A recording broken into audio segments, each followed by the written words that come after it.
everybody, and welcome to Trendlines, a podcast on global affairs brought to you by World Politics Review. I'm Judah Grunstein, WPR's editor-in-chief, and I'm joined by WPR associate editors Elliot Waldman. Hi, Elliot. Hey, Judah.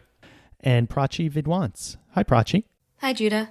We'll be talking about Vladimir Putin's latest effort to become Russia's president for life. Before we get started, just a quick reminder for everyone listening that the interview episode of the podcast went live Wednesday. Elliot spoke with Susan Borgia about the potential mental health impacts of the coronavirus pandemic.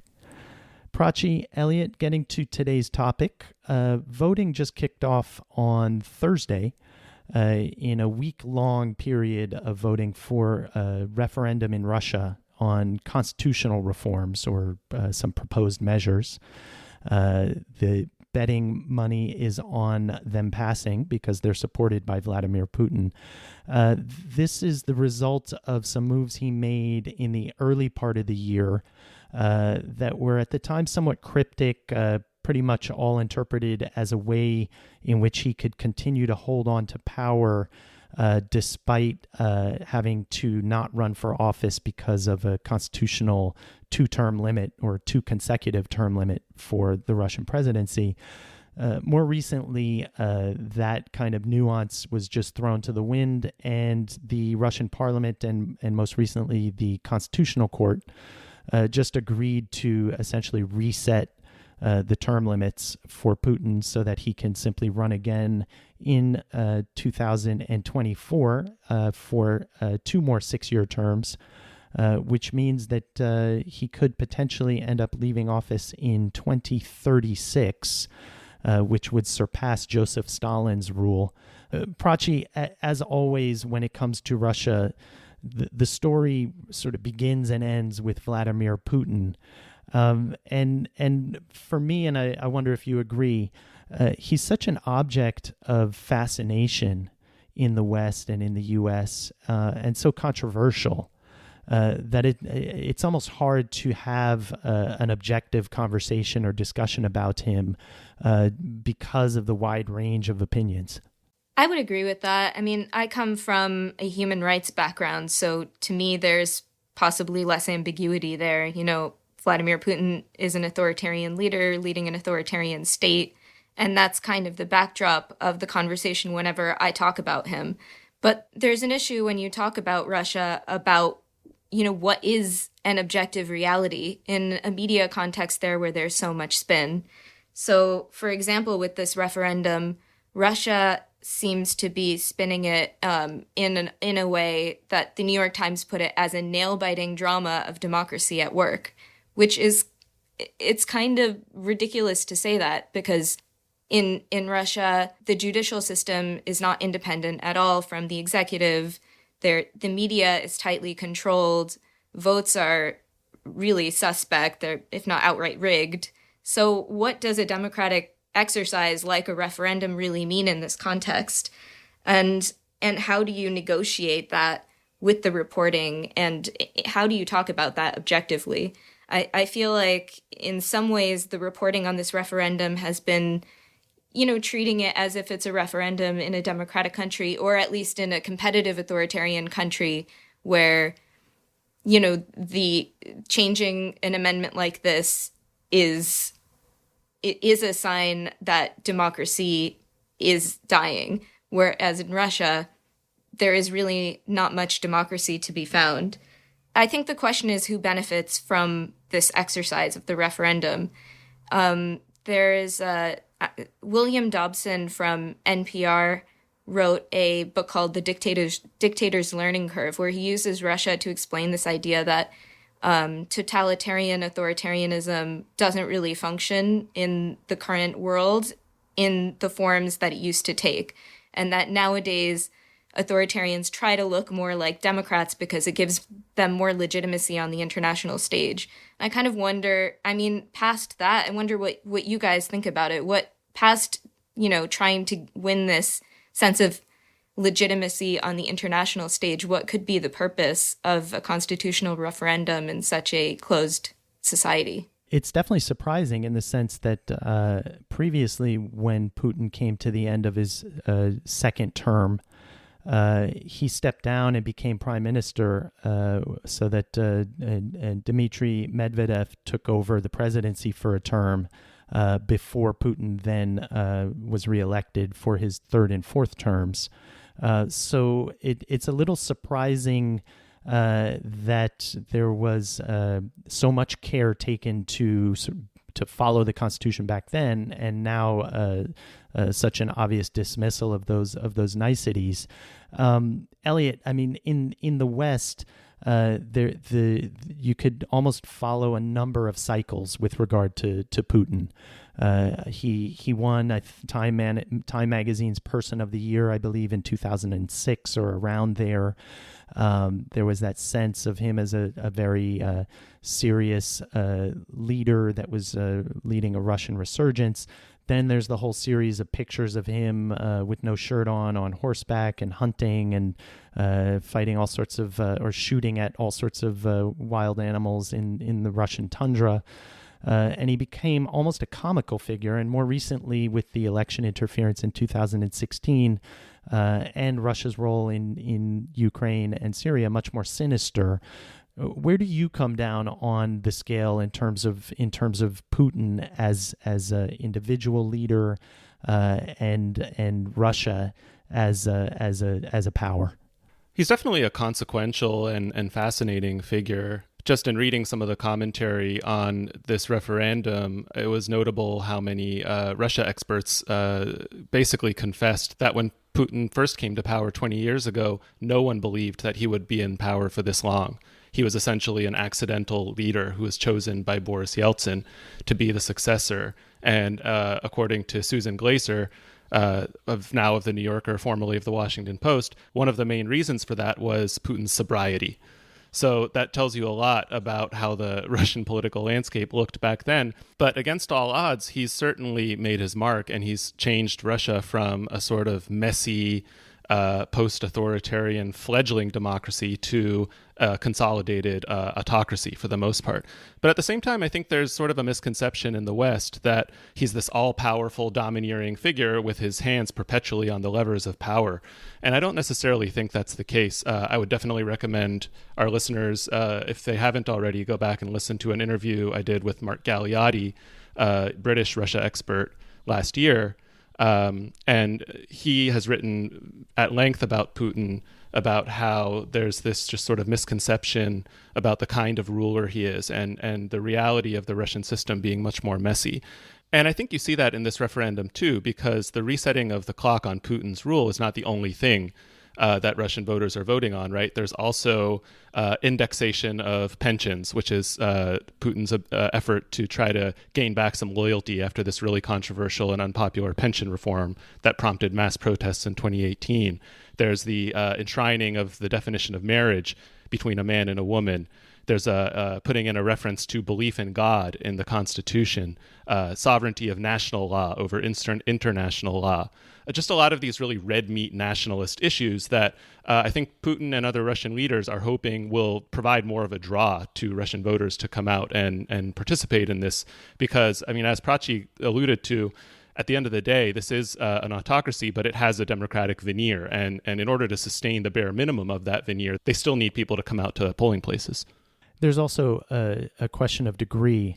In the sense that I forget the exact year, but 2014-ish, might have been even earlier, when the parliamentary elections, the Russian opposition, the results for the Russian opposition were surprisingly good. They had to resort to a more extreme and obvious form of election fraud that it becomes harder to cover up and harder to massage away when people are very have a clear understanding of the degree to which the actual vote has been doctored. So as much as it is a veneer, there is opportunity to make it more difficult for Putin and the regime to get away with it. The other thing, one thing that Mark Galeotti, I think, uses to describe Putin's rule is adhocracy, rather than this idea of him being this strategic genius playing three-dimensional chess. That it's really a question of opportunism, taking advantage of openings that are there for him. And I guess the thing that strikes me, Prachi, about this kind of referendum is that when you have a system that's dependent on one person, even if this person isn't all powerful, but he's the one person that people are comfortable after all this time in power with, balancing things out between the rival factions and resolving problems that bubble their way up. It's a real testament to a failure of the governance system or the regime to create a sustainable system in the form of leaders and a leadership succession that has legitimacy and credibility, at the very least, even within the inner circles of the regime, let alone the population at large. So for me, this referendum is as much a sign of weakness for Putin and the regime as of strength. Yeah, I think if you talk about authoritarian decline, the thing that makes the difference are the cleavages within elite structures. So to what extent is there this supportive coalition around a leader like Putin? And I think that the consolidation to the extent that he is the face of Russian authoritarianism, that is quite dangerous. It puts a lot of pressure on him to need to hold all of these different warring interests together. And I think with this referendum, it's been interesting to see that Putin and supporters seem to be pointing to Putin as an important factor for Russian stability. So a voter might say, we need Putin to be in charge for a long time because otherwise the state won't survive. Putin was quoted also as saying, "I'm sure the time will come when the highest presidential authority in Russia will not be, as they say, so personified, not so bound up in a single person. But that is how all of our past history came together, and we cannot, of course, disregard this." So it's interesting because he's at once advocating for himself to be this figure and also recognizing that there's a weakness there. And just listening to you guys talk about this, it does bring to mind other leaders that have kind of built up this image of themselves as the single authoritarian leader of a country that are facing increasing criticism from their coalitions and also from the public. So the one that came to mind was Xi Jinping, who also recently changed rules so that he could stay in charge of the Chinese Communist Party indefinitely, and with the coronavirus pandemic is also facing some of these increased criticisms of his decision-making within the Communist Party membership and within the public at large. There's some parallels between Putin and Xi Jinping, even someone like the Turkish President Recep Tayyip Erdogan, in terms of what you mentioned, Elliot, those red meat issues, social conservative coalition, with a certain amount of corruption inherent in the regime and divvying up of state capture. When it comes to Xi Jinping, it's this conflation of pre-communist China's global ambitions with a more pure Maoist tradition before the opening up. So this appeal to a historical memory of greatness, and similar things, we've seen similar things in Turkey. And as we've seen with China and with Turkey, and also with Russia, obviously, under Putin, it's made it much more difficult for the West, by which I mean Europe and the US, but also with regard to China, Japan, and South Korea, to find constructive ways to engage with these countries. And with Putin and Russia, that's been a particular challenge because of some of the more aggressive tactics that Putin has taken, whether it comes to annexing Crimea, intervening in Ukraine, interfering in the U.S. presidential election, as well as European elections. Elliot, do you feel like under Putin there's a a way for Europe and the United States to engage constructively with Russia? Or is that something that just really has to be put on hold at this point, potentially until 2036? Honestly, I doubt it. I think if there's one thing that Putin has shown during his 2 decades in power, it's that he has a fundamental distaste for liberal ideas, for reform. He's basically an autocrat at heart, right? I don't think that there's any changing that. More problematically for Western nations like the NATO countries, he is also a ruler who sees it as part of his duty to restore Russia to this sort of notion of a formerly glorious superpower, right? You see that a lot in his foreign adventurism. That's somewhat of another parallel between Putin and Xi and someone like Erdogan. The fact that they try to boost their clout by undertaking militaristic ventures in neighboring or even far-flung countries. But I think there's a key difference, whereas with China, it is a superpower on the rise. And we know from historical experience that when a power is rising, it tends to project power, right? That's just kind of how things go. I think with Putin, it's a little bit different because he's trying to project power despite being in charge of what is an economy that's about the same size as Italy's, with demographic problems, an aging population, an economy that is pretty rigid and not very dynamic and not growing really in a meaningful way, and also with a lot of issues in terms of a lack of flexibility in the government hierarchy, governance failures. He's got pretty persistent protests on his hands year after year. But then I think these domestic problems are also going to be things that causes Putin to take a more confrontational approach to foreign relations. And I think that doesn't bode well for whoever replaces Trump, or if Trump gets a second term, or any of the European countries for that matter. Now, in a lot of ways, as you say, Russia has a bad hand geopolitically for all the reasons you mentioned.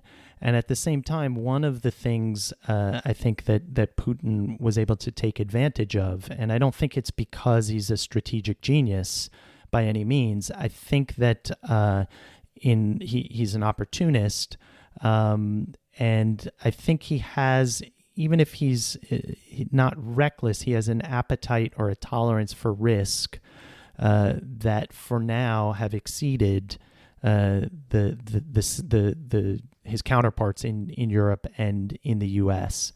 And so what I think he's done is he's leveraged his ability to obstruct, for instance, at the UN Security Council, efforts to resolve various conflicts in which he wanted to introduce himself.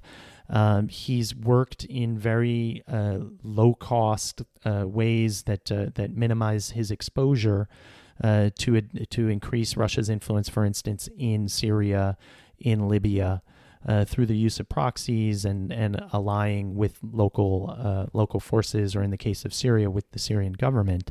And so I think that he's been able to leverage this ability to obstruct the Western project, if you like, to stabilize these areas, and that's not necessarily an endorsement of that project or the means in which it was attempted to be accomplished. Absolutely, I would just add to that list the very successful use of information warfare by Russian military and Russian intelligence agencies. We saw it laid out in meticulous detail in the Mueller report, how successful that was, interfering in the U.S. election. And they did it basically at bargain basement prices. And it's a model that Russia and increasingly China, too, is using to great effect overseas. But just to finish my point, and I agree 100%, it's much harder, though, to build something like the kind of global order, the liberal international order, if you want to call it that, that the United States spearheaded in the second half of the 20th century, and is now sort of overseeing the what seems like the corrosion or erosion of that. But it's easier to obstruct than to build. And for now, I don't see much of a project or a proposal on the table for whether it's Putin.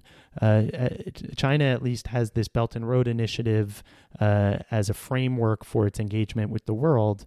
Russia really doesn't have even that. I'm skeptical of whether it has the resources, for instance, in Syria to stabilize the country and rebuild it after the fighting is over, whenever that might be, and for Libya the same thing. So in a sense, Putin is playing this weak hand. He's playing it well, but it's through this obstructionism rather than a positive agenda or proposals to build much. One of WPR's columnists, Candice Rondo, just wrote a column this week about all of this and basically questioning whether Putin will be able to survive politically, even if he does win this referendum and is able to change the constitution to stay in power for so long.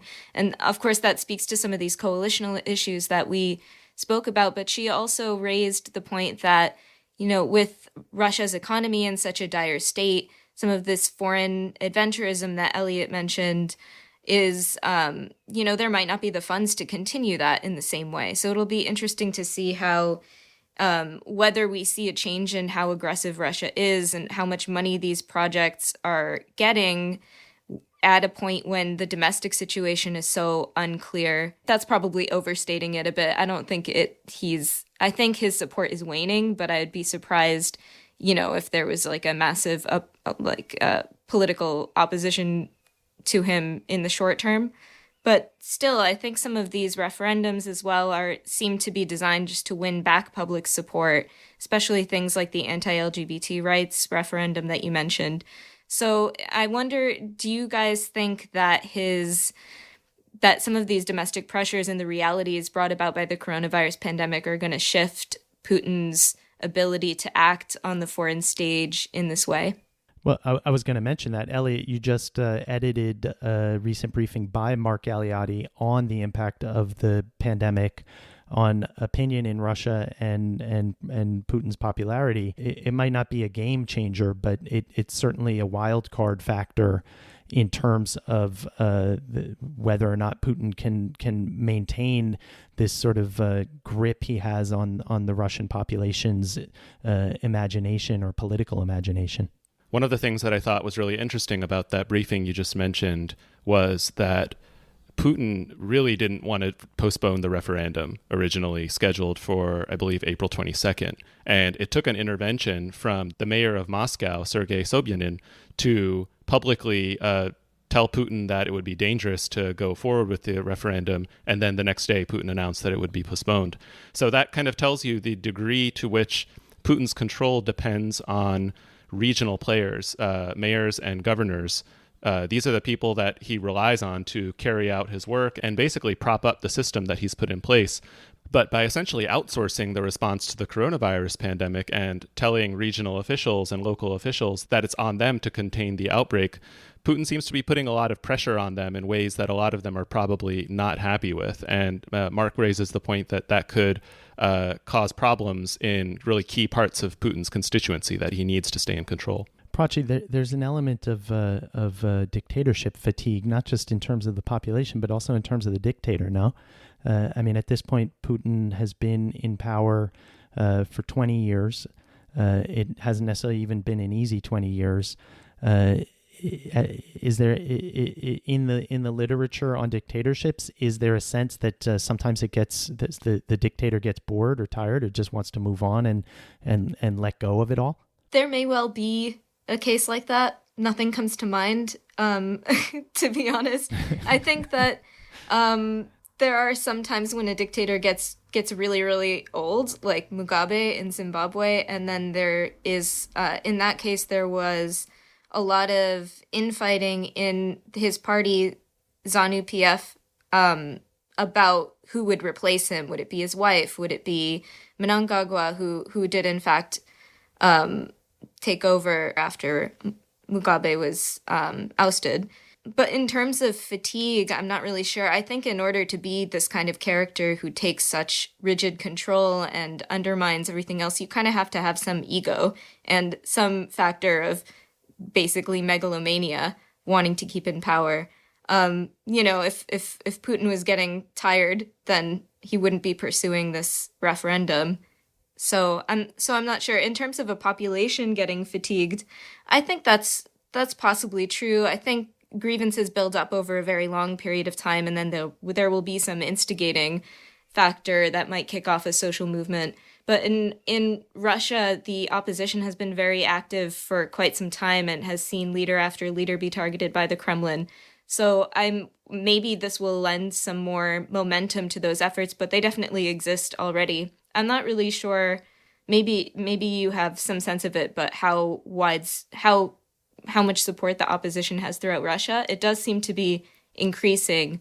But in some ways, it sometimes feels like they're yelling into the void almost, that it's hard to, there is definitely some level of electoral competition, as you mentioned, but it's very limited. So it's hard for me, not being an expert in Russia, to assess what the chances are that will build up into a real popular movement that could destabilize him as a result of fatigue and built up grievances. I think it's more likely that if Putin decides that he's ready to step down, or if his coalition decides he's not the right leader anymore, then they will find a replacement within the party to succeed him. There was some interesting polling that the Carnegie Moscow Center did last year, where 59% of Russian respondents favored, quote, decisive, comprehensive change. That's a pretty uncomfortable number for someone like Putin. I'm sure it made him worried and probably did fuel a lot of the more bread and butter issues that he decided to put into these referendums. At the same time, we ran an in-depth article late last year, I believe, that looked at some of the protests that grew out of the local elections in Russia. The most recent local elections.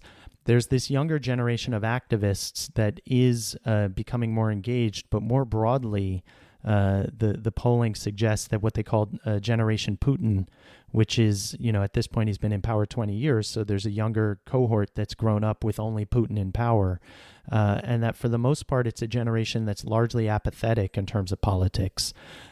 So that could be changing. There was there was that controversial retirement reform or pension reform that you mentioned, Elliot, which rattled some of Putin's support among that older generation. But it's always hard in a country like Russia, where the elections are not necessarily accurate reflections of popular opinion, and public polling might be more accurate, but it's hard to know how much those polls can actually fight their way through, or public opinion can actually express itself at the ballot. Yeah, that point about apathy, that did remind me of something in authoritarian literature about fatigue, which is Timothy Snyder has written about this concept of the politics of eternity, which is that at a certain point in politics in authoritarian states or democracies that are sliding into authoritarianism, there develops this sense that no matter what you do politically, there's really no point, because history is a circle and everything is just going to, no matter the efforts that you put in are wasted, because inevitably history is, the powers are stacked against you. And it's this idea of pessimism, and that rings a bell when you're talking about apathy among the youth. I think that's possibly more likely, but I think there are a lot of people pushing to bring political awareness and engagement in Russia. So hopefully we'll see more of that, and the politics of eternity won't take hold for too long. All right, time to flag some WPR articles for everyone listening. Elliot, which one did you have in mind? A briefing from Sudan by Yasser Zaidan about the impact of the coronavirus pandemic on the democratic transition there following the ouster of former dictator Omar al-Bashir last year. Yasser writes that even before COVID-19 reached the country, there were these rising tensions between the civilian and military sides of the interim government, and also affecting other important parts of the transition, including peace talks with various rebel militias that the government has put a high priority on, as well as transitional justice for former members of Bashir's regime. Yasser provides a lot of great on-the-ground perspective about that. And Prachi? I wanted to mention this week's in-depth article by Dalia Hatuka on the future of self-determination for Palestine given Israel's plans to formally annex parts of the West Bank as soon as July 1st. Dalia, who herself is Palestinian, explains that these plans and the fact that the international community and myriad peace agreements have not been able to reverse them indicates that the peace negotiation process was basically doomed from the start.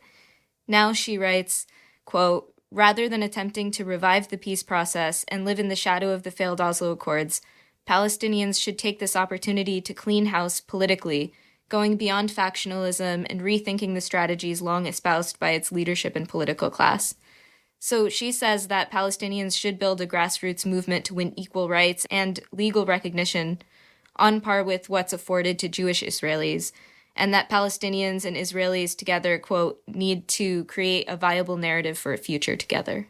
And I'll mention Howard French's column this week on an unexpected outcome of the recent protests against racism and police brutality in the U.S., the way in which they spread around the world. Howard begins by looking at the way in which these protests are different than similar recent reactions to police brutality in the U.S., provoking a much more profound self-examination about anti-Black racism and the depth to which it is ingrained in American society. But he also argues that the spread of these protests to other countries around the world where racism and violence are prevalent, if underrecognized, is an expression of America's soft power influence around the world. That's not something America should celebrate, though. Instead, Howard writes, quote, "The best thing the United States can do for the world in this moment is to not grow impatient in asking hard questions of itself in order to deepen the process of healing and reinvention. One doesn't do this in pursuit of influence, but if a healthy example continues to fire the imagination of others, much more good may come of it, with surprises far and wide." All right, two things I want to mention before we get to the Who Said That segment. First, if you'd like to stay up to date on everything we cover at WPR, go ahead and sign up for our free daily newsletter at wpr.pub/trendlines. And second, if you'd like to drop us a line with questions or comments, you can email us at podcast@worldpoliticsreview.com. All right, time for Who Said That? Elliot, why don't you kick things off? Just because this energy is out there does not mean that it assures our victory, and it does not mean that it gets channeled in a way that results in real change. There's a backlash that is fierce against change. That's a tough one in terms of who said it. I have an idea that it might be about these protests, but I wouldn't be able to place it. Prachi, you have an idea? I'm not sure. It was former President Barack Obama speaking at a fundraiser this week for his former VP, Joe Biden's campaign. All right. Prachi, what do you got for us? Okay, here it is. I think it's a slightly longer one than usual. What's really important about this entire thing is that young people are seeing their political power. You know what they're going to do next? They're going to vote. These blank fans are not feeling cynical right now. They are feeling empowered. I think you should tell me who it's about and not who said it. I know who it's about. Big surprise for me. Elliot, you have an idea? No, I don't. It's Kpop fans. Yes, exactly.